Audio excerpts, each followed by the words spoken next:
Mmiliki wa Karen Hospital, Daktari Dan Gikonyo, ambaye alimhudumia naibu rais Rigathi Gachagua kabla ya kutimuliwa kwake mamlakani, ametetea ushahidi wake kwa kuthibitisha kwamba mteja wake alilazwa katika hospitali yake.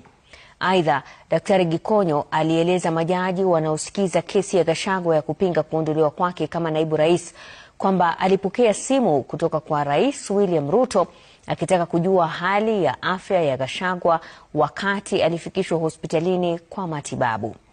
Seth Olale ana taarifa hiyo kamili. Good morning, sir.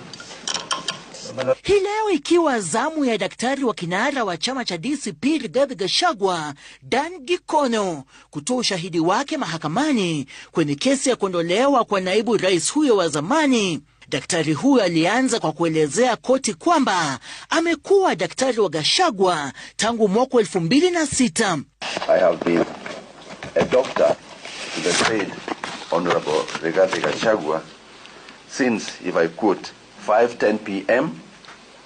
on the 10th of July 2006. Daktari huyo mwenye ujuzi wa matibabu ya magonjwa wa moyo alidhihirishia majaji kwamba mteja wake aliwasili hospitalini tarehe 17 Oktoba mwaka 2024 mwendo wa saa 9 alasiri, akilalamikia maumivu ya kifua na kisha kulazwa saa 10 alasiri. I have no material before court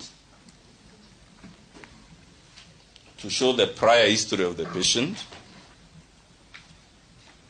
You have confirmed there is no material before the court